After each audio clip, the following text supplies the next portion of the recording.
Bismillahirrahmanirrahim. Assalamualaikum warahmatullahi wabarakatuh. Salam sejahtera. Berjumpa kembali dengan saya, Akadun, dalam sesi perkuliahan pendidikan Pancasila. Pada kesempatan kali ini, saya akan membahas tentang bela negara.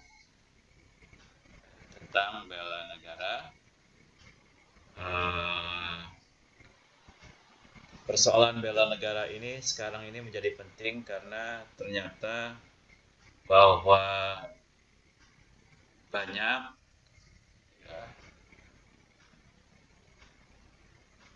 dari anak bangsa ini yang terang-terangan lebih mengutamakan kepentingan golongan, kepentingan kelompok, bahkan kepentingan individu daripada kepentingan negara. Padahal dalam konsep beragama, terutama beragama Islam, gitu ya, bela negara itu pertama dalam pengertian menjaga negara yang aman, gitu ya, itu menjadi suatu tujuan dalam kehidupan beragama kita. Jadi bukan untuk kepentingan. Dalam surat At-Tin itu kalau Allah itu bersumpah kepada Bani Israel itu dengan gunung Tur ya. Tapi kalau Allah bersumpah kepada umat Islam itu untuk kepentingan negara yang aman.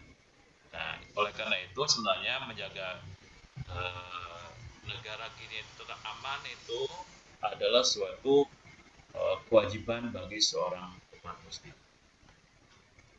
Baiklah, apa itu bela negara? Bela negara adalah sebuah konsep yang disusun oleh perangkat perundangan dan petinggi suatu negara tentang patriotisme seseorang, jiwa kepahlawanan, patriot jiwa ya, jiwa keberanian, jiwa perjuangan seseorang atau suatu kelompok atau keseluruhan komponen dari suatu negara dalam kepentingan mempertahankan eksistensi negara tersebut. Jadi walaupun di dalam teori negara itu ada negara kesejahteraan, negara menjamin hak asasi manusia, dan baru ada negara yang bagaimana tetap eksisnya suatu negara, tapi sebenarnya ketiganya itu menurut saya harus dijaga dengan baik. Eksistensi suatu negara harus dijaga dengan baik karena dengan adanya negara maka akan bisa menjamin hak asasi manusia dan bisa mensejahterakan rakyat. Oleh karena itu eksistensi negara itu suatu kewajiban kita bersama. Nah, kewajiban bela negara dalam konsepsi pertahanan Indonesia bahwa setiap negara memiliki kewajiban yang sama dalam masalah pembelaan negara. Nah, ini tentu saja sesuai dengan Undang-Undang Dasar tahun 45 pasal 3. Setiap negara itu memiliki kewajiban yang sama dalam masalah pembelaan negara. Bahkan bukan hanya kewajiban, itu sebenarnya hak juga membela negara itu. Hal tersebut merupakan wujud kecintaan seorang warga negara pada tanah air yang sudah memberikan kehidupan padanya. Hal ini terjadi sejak seseorang lahir, tumbuh, dewasa, serta dalam upaya mencari penghidupan. Mohon maaf, dalam hal ini memang syariatnya, bukan hakikatnya. Kalau hakikatnya, kehidupan itu berasal dari Tuhan Yang Maha Kuasa, Tuhan Yang Maha Esa. Tapi syariatnya kita lahir, tumbuh, berkembang di suatu tanah air masing-masing, yaitu kalau Indonesia. Secara fisik, hal ini dapat diartikan sebagai usaha pertahanan menghadapi serangan fisik atau agresi dari pihak yang mengancam keberadaan negara tersebut. Nah, berbagai macam ancaman yang kita dapatkan ya sekarang ini, baik yang secara terang-terangan mungkin belum ada secara terang-terangan, tetapi secara infiltrasi, secara diam-diam gitu ya, nampaknya banyak pula yang akan merongrong keberadaan negara kesatuan Republik Indonesia ini. Nah, sedangkan secara non fisik konsep ini diartikan sebagai upaya untuk berperan serta aktif dalam memajukan bangsa dan negara, baik melalui pendidikan, moral, sosial maupun peningkatan kesejahteraan orang-orang yang menyusun bangsa ini, yang menyusun bangsa tersebut. Ya, jadi pada dasarnya kita berjuang untuk memajukan bangsa dan negara ini melalui teknologi, melalui kegiatan melalui pendidikan moral, melalui kegiatan sosial, atau secara umum melalui peningkatan kesejahteraan orang-orang dan rakyat. Itulah bela negara kita di situ. Jadi kalau kita ini sebagai seorang guru, ya bekerja dengan baik supaya minimal mesejahterakan diri sendiri, supaya minimal tempat kerjanya terus berlanjut di situ, jangan bangkrut. Jadi harus berjuang, harus produktif, jangan malas-malasan. Kalau seorang guru ya harus bisa meningkatkan kinerja dirinya sendiri yang akan akhir-akhirnya berujung kepada kinerja sekolahnya. Kinerja sekolah itu apa? Kalau di SD ya lulusannya baik, ya, moralnya baik, sikapnya baik, pengetahuannya tinggi gitu ya.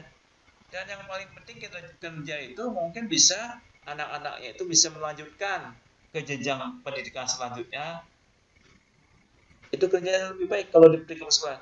Tapi kalau itu di tingkat perguruan tinggi ya atau di tingkat SMK, berarti dia harusnya kinerjanya itu dia pertama bisa melanjutkan, para lulusannya bisa melanjutkan ke berbagai perguruan tinggi. Ya, yang kedua dia harus dapat dengan pendidikannya itu, dengan kemampuannya itu bisa mendapatkan lapangan pekerjaan. Nah, itu baru berkinerja baik. Ya, berkinerja tinggi ya. Jadi itu pada dasarnya. Jadi setiap aspek kehidupan itu harusnya ke sana arahnya. Nah, bagaimana bela negara secara fisik seperti yang saya sebutkan tadi, pada dasarnya ada secara bela negara itu ada secara fisik, ada secara non fisik.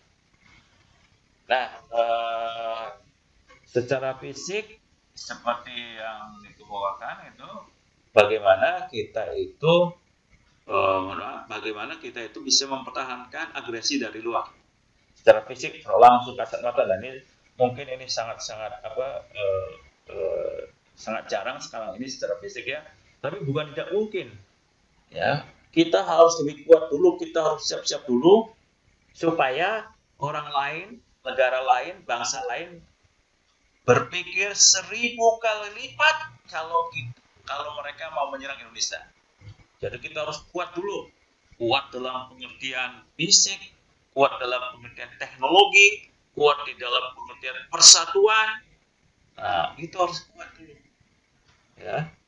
Oleh karena itu, saya kira secara non fisik pun ya tadi moralnya itu supaya tetap bersama.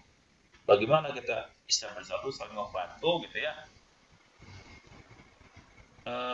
Pembelaan negara secara non-fisik diartikan sebagai usaha untuk menjaga bangsa serta kedaulatan melalui proses peningkatan nasionalisme.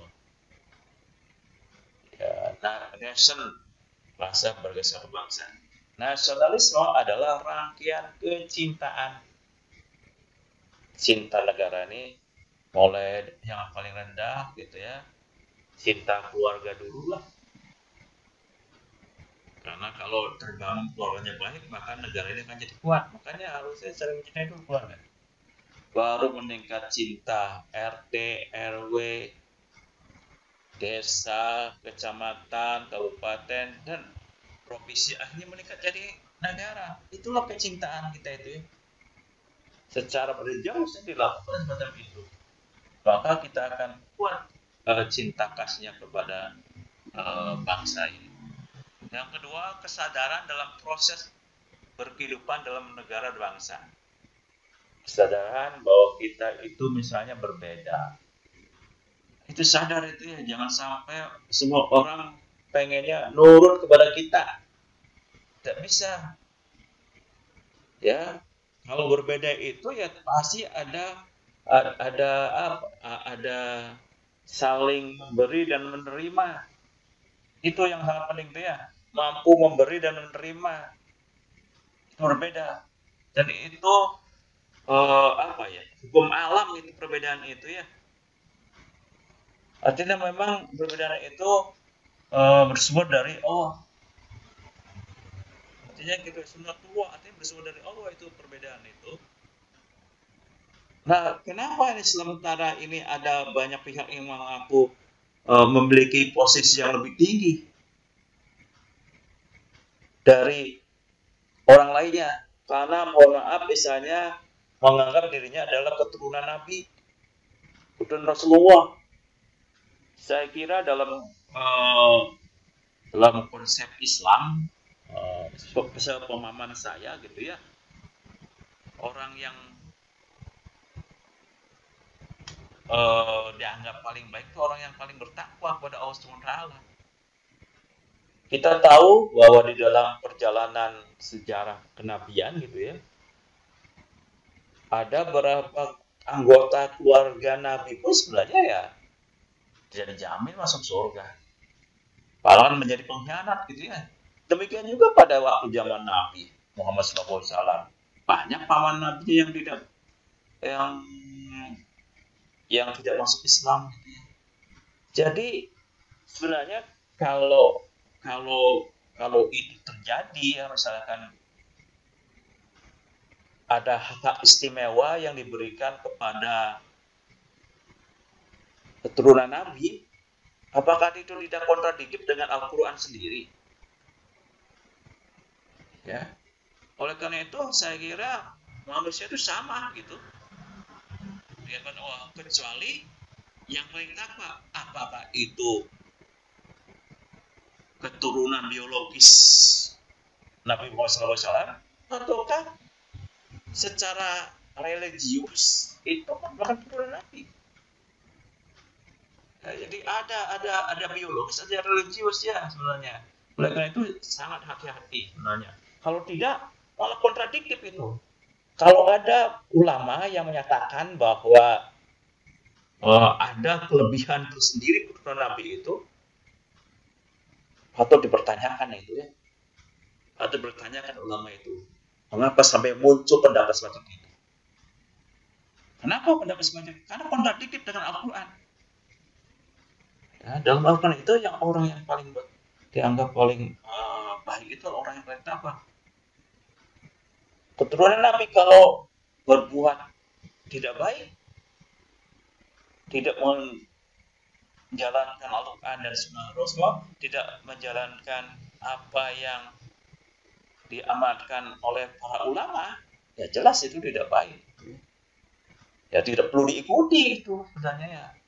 Nah memang ini masih banyak kontroversi dan perbedaan persepsi di situ. Selain itu, pembelaan bisa dilakukan dengan cara menumbuhkan keaktifan dalam berperan aktif untuk mewujudkan kewajiban bangsa negara. Jadi nanti kita bicarakan bahwa setiap profesi apapun, setiap posisi apapun di suatu negara itu pasti akan memberikan sumbangsinya dengan baik.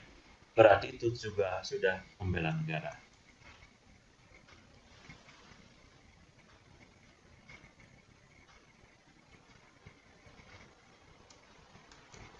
Nah, di beberapa negara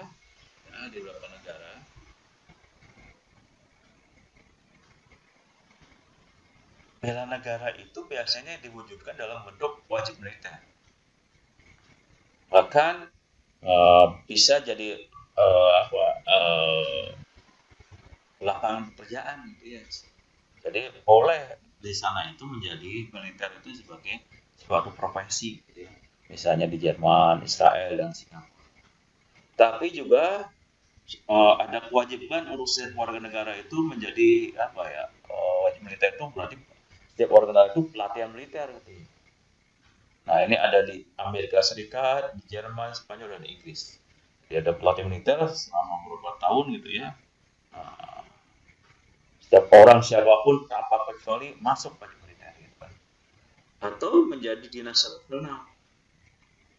Nah, jadi apa di semacam dinas aja ikatan gitu ya. Ada di Taiwan, ada Republik Korea dan Israel.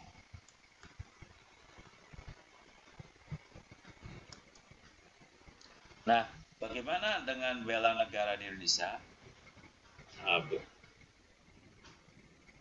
bela negara ini adalah sikap dan perilaku warga negara yang dijiwai oleh kecintaannya kepada negara kesatuan Republik Indonesia yang berdasarkan Pancasila dan Undang-Undang Dasar 45 dalam menjalin dan menjalin kelangsungan hidup bangsa dan negara yang seutuhnya.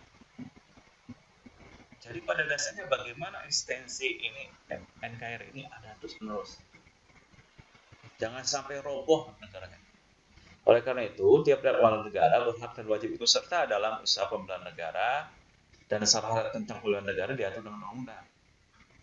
Jadi apakah nanti kalau di kita kan ada wajib militer tuh, jadi kita jadi tentara sekuirawan. Tapi ketika negara memanggil karena suatu keadaan darurat, maka kita bisa juga diwajib militer kan. Nah, dalam bidang apa saja. Kesadaran bela negara itu hakikatnya adalah kesediaan berbakti pada negara dan kesediaan berkorban membela negara. Spektrum bela negara ini sangat luas, dari yang paling halus hingga yang paling keras. Mulai dari hubungan baik sesama warga negara sampai bersama-sama menangkal ancaman nyata musuh bersenjata. Jadi spektrumnya sangat luas ya. Mulai dalam keadaan damai, dalam keadaan tidak perang, sampai dalam perang gitu ya. Itu tetap ada unsur bela negaranya. Tercakup di dalamnya adalah bersikap berbuat yang terbaik bagi bangsa dan negara ini. Jadi siapapun harusnya berpikir bagaimana memberikan yang terbaik kepada bangsa dan negara ini. Ya, itu yang sangat-sangat penting itu. Unsur bela negara itu minimal pertama ada cinta tanah air. Ya, cinta tanah air itu kan sebagian daripada iman ya. Jadi mencintai tanah air. Caranya mencintai tanah air seperti apa? Macam-macam gitu ya.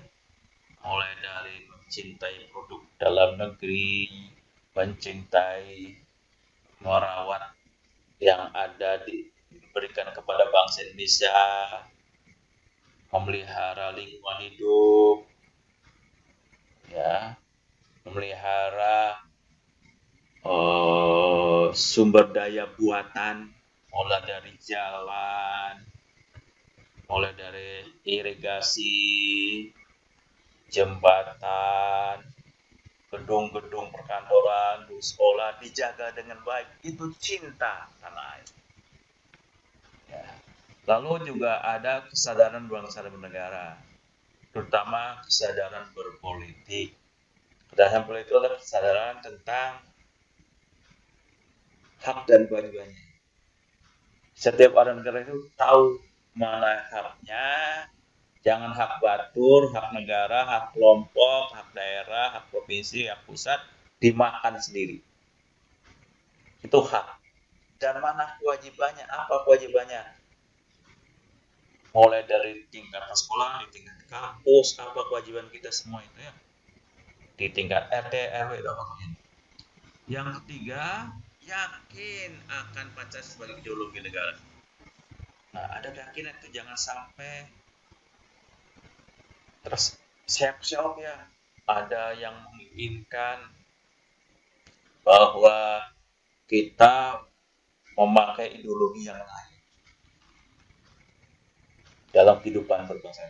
Dan harus diyakinkan ya, bahwa jangan dikotomikan, jangan diadu dombakan gitu ya, antara Pancasila dan Islam sebagai suatu agama. Karena pada dasarnya orang yang melaksanakan agama Islam pasti orang Pancasila ya. Jadi lakukanlah Islam secara kafah, maka orang tersebut akan menjadi seorang Pancasialis. Tapi tentu saja Islamnya Islam yang benar ya, Islam yang menurut konsep yang ada di Indonesia, konsep Islam yang dilaksanakan Indonesia. Nah, tentu saja ini mungkin akan berbeda dengan konsep Islam yang dilaksanakan di berbagai negara lain. Kenapa? Ya, manusia Islam itu pada dasarnya ketika menerapkan ajaran-ajaran yang tercantum dalam Al-Quran dan Sunnah Rasul berdasarkan lingkungannya. Nah, itulah yang namanya manusia Islam. Nah, tulis saja di lingkungan manapun seperti itu nantinya. Nah, sekarang itu lingkungan kita itu di lingkungan Pancasila. Nah, bagaimana caranya lingkungan Pancasila ini bisa terbentuk dengan baik? Nah, itu yakin kita, yakinkan. Lalu juga ada rela berkorban untuk bangsa dan negara. Rela berkorban untuk bangsa dan negara. Sekali negara memanggil, sekali bangsa dan negara kita akan berikan. Apakah itu tenaga, harta, dan nyawa. Yang kedua, yang selanjutnya, yang terakhir itu bela negara. Memiliki kemampuan awal bela negara. Nah, ini yang 5 lah, sehat fisik gitu ya. Sehat pikiran gitu ya. Memiliki semua keterampilan, kompetensi yang dimilikinya ya. Jadi suatu kewajiban bagi bangsa Indonesia, bagi anak bangsa ini memiliki kompetensi supaya bisa membela negaranya. Kalau orang yang memiliki kompetensi, maka itu sebenarnya tidak membela negaranya, tidak cinta kepada negaranya. Nah, ini wujud bela negara seperti yang saya kemukakan di awal, bahwa wujud bela negara itu bisa dilakukan oleh siapa saja, di lingkungan mana saja, gitu ya. Misalnya seorang peserta didik, ya apakah itu siswa di tingkat persekolahan, ya belajar dengan baik, sehingga memiliki kompetensi, baik itu pengetahuan, baik itu sikap maupun keterampilan tertentu. Demikian juga mahasiswa, belajarlah dengan baik, sehingga dia memiliki kompetensi di bidangnya masing-masing. Seorang guru, ya harus bekerja dengan baik, bekerja keras, tidak lelehan. Kinerja terbaik apa? Kinerjanya berarti dia harus mempersiapkan bahan pembelajaran, lalu dilaksanakan, lalu dievaluasi, lalu ada umpan balik. Itu benar. Demikian juga dosen sama, ya harus memiliki kinerja yang baik sehingga bisa memberikan kontribusi bagi kinerja sekolah, bagi kinerja perguruan tinggi. Demikian juga pedagang. Pedagang pun sama aja, harus bekerja dengan baik. Dia harus bisa kreatif, inovatif, bisa memberikan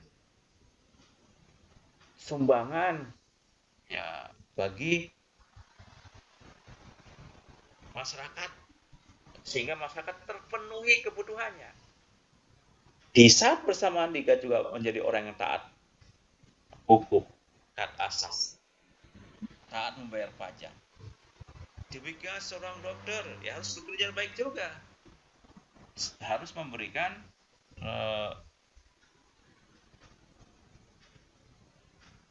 Bagaimana caranya supaya tidak banyak orang yang sakit? Sebab kalau orang yang sakit, itu kinerjanya akan buruk.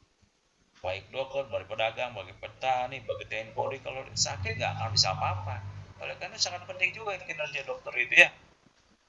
Supaya orang tidak sakit, orang terus menerus bekerja itu sangat hebat. Pengusaha, industriawan gitu ya, mau yang bangun-bangun pabrik, itu juga kerja baik. Ya, bukan hanya demi keuntungan diri sendiri, jangan lupa. Harusnya dibagi juga itu ya, pengusaha itu harus sadar juga sebenarnya ya. Harus dibagi kepada buruh. Kalau buruhnya sedikit gajinya, maka daya belinya, ability tupainya ya rendah juga. Sehingga produk-produk para pengusaha itu tidak laku. Harusnya gajinya tinggi, upahnya tinggi, maka dia daya belinya akan tinggi, maka produk akan laku. Jangan berpikiran hanya dapat untung diri sendiri saja. Nah, itu salah satu wujud bela negara gitu ya. Kalau tetap ada orang pengusaha yang ingin meraih untung sebanyak-banyaknya, tidak dibagikan kepada buruhnya, tidak dibagikan kepada pegawainya, itu sebenarnya bukan orang patriotis, bukan orang nasionalis. TNI sama saja, apalagi TNI sebagai ujung tombak, sebagai inti dari kekuatan bela negara kita. Polri juga demikian, PNS, ya, tidak korupsi, tidak KKN, udah bagus, menjalankan tugas dengan baik. Demikian petani ya, petani itu harus kinerja baik, harus produktif, tidak perlu malas-malesan. Ya, tidak perlu malas-malesan di Indonesia itu ya. Nah, itu semuanya. Jadi lapangan bela negara itu di mana saja ya. Di lapangan profesi apa saja, tempatnya di mana saja gitu. Itu wujud bela negara.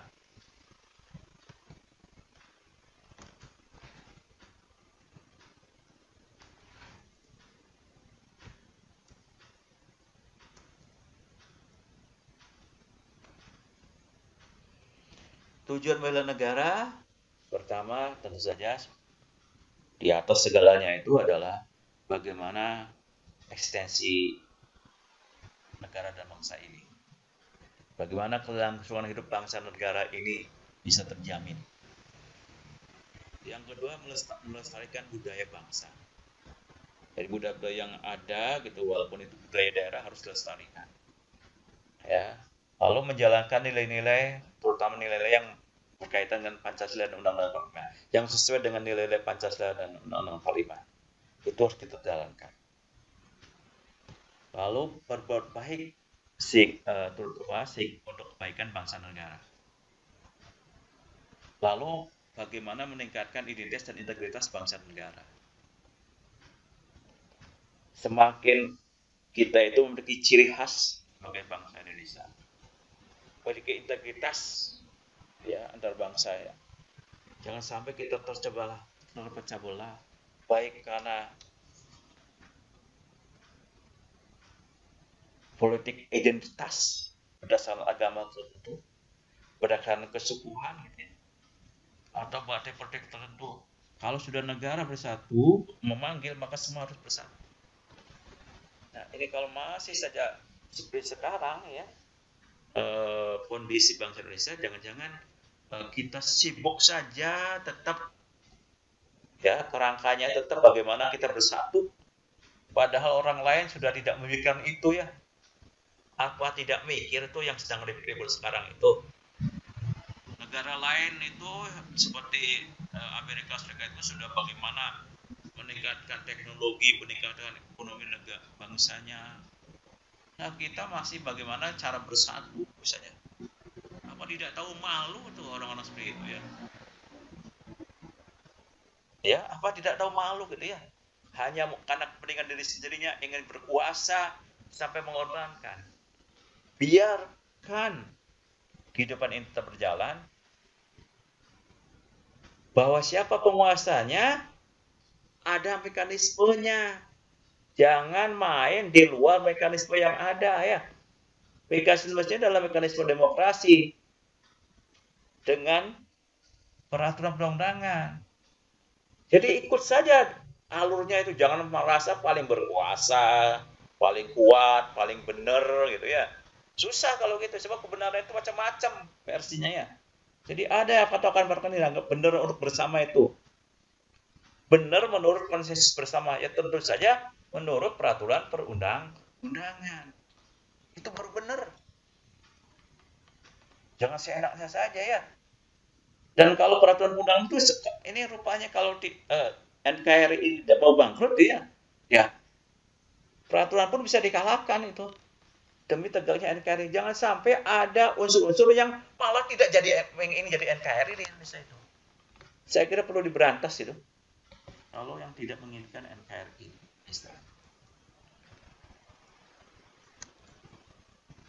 Nah,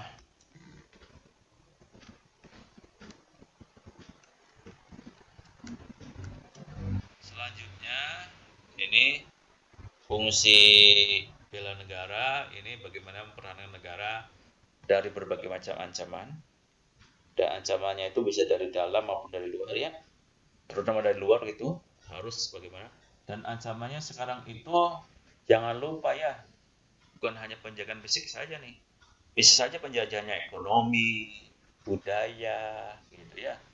Nah itu ancamannya harus bertahan. Bagaimana kita memerangi negara ini dari ancaman ekonomi, budaya gitu ya. Jangan sampai kita kalah gitu ya secara ekonomi. Mungkin paling mudah di ekonomi, karena mereka bagaimanapun pertempurannya pertempuran ekonomi sekarang. Oleh karena itu kita rumuskan itu bagaimana membela negara secara ekonomi. Ya, kita harus bersatu padu gitu ya. Jangan sampai kita ribut terus sehingga tidak lupa membangun ekonomi. Kalau dipakai untuk misalnya terjadi pemboman, ya negara rusak itu. Uang untuk membangun infrastruktur yang sudah dibangun dirusak kembali. Harusnya tidak perlu kita membeli senjata, dibeli senjata. Ya, tidak harus ada apa bagaimana pemerintah melakukan deradikalisasi duit itu aja sampai itu. Lalu juga menjaga keutuhan wilayah NKRI. Itu yang sangat penting itu. Tidak boleh sejengkal wilayah Republik Indonesia itu lepas lagi. Ya, pengalaman di Sipa dan Ligitan sudah cukup itu. Ya, harus kita itu. Bagaimana caranya ya? Ya harus itu. Kita harus membangun di daerah-daerah pinggiran itu, daerah perbatasan itu dibangun. Jangan kita malah ribut saja ya. Harus bangun itu. Mungkin juga harus ada di beberapa perumahan kayak ide gilanya Donald Trump itu ya, bikin tembok. Enggak, sebenarnya nggak usah bikin tembok lah, kita itu bikin jalan yang bagus aja dulu. Nggak usah bikin sepanjang perbatasan dulu, bikin jalan yang bagus. Ini loh wilayah saya gitu. Itu semua sebenarnya kewajiban. Itu menjaga keutuhan wilayah NKRI itu. Kewajiban setiap warga negara itu bela negara itu benar. Jadi setiap warga negara wajib panggilan sejarah. Bagaimanapun juga, kapanpun juga, bahwa yang namanya anak bangsa itu wajib membela negaranya ya. Itu. Manfaat bela negara tentu saja nih sangat banyak. Mulai dari disiplin pribadi, disiplin di dalam kehidupan gitu ya. Orang yang disiplin itu sebenarnya sudah membela negara ya. Disiplin di dalam bekerja. Artinya apa? Dia mampu melaksanakan tugas-tugasnya dengan baik. Dia mampu mengerjakan tupoksinya dengan baik. Dia mampu mengerjakan target-target sasaran-sasaran kerja dengan baik. Itu sudah bela negara itu. Kebersamaan, keharmonisan. Di lingkungan keluarga terjadi kebersamaan, keharmonisan. Itu sudah bela negara itu. Solidaritas, artinya ini kebersamaannya secara komunitas, antar bangsa, antar suku, antar tetangga. Jadi sudah melebar ke masyarakat itu ya. Nah, mental dan fisik yang tangguh. Jangan cepat menyerah. Ya. Jangan mau kalah dengan negara lain. Itu perlu juga. Lalu ada cinta tanah air. Dengan bela negara itu menumbuhkan kecintaan pada negara. patriotisme, rela berjuang, rela mengorbankan, tahan banting gitu ya, itu bela negara itu. Akan manfaatnya kalau ada yang melatih jiwa leadership, melatih jiwa kepemimpinan, iman dan takwa, bakti kepada orang tua juga sudah bela negara itu, dan menghilangkan sikap-sikap negatif, ya, iri, dengki, gibah, gosip, buat hoax yang sekarang muncul di mana-mana itu ya. Itu sebenarnya kalau tidak terus-menerus diadakan seperti itu, bukan membela negara, itu menghancurkan negara itu. Oleh karena itu yang menjadi pemimpin negara ini harus siap-siap untuk menghadapi itu semua. Bagaimana caranya memberikan rumusan supaya jangan terjadi hoax.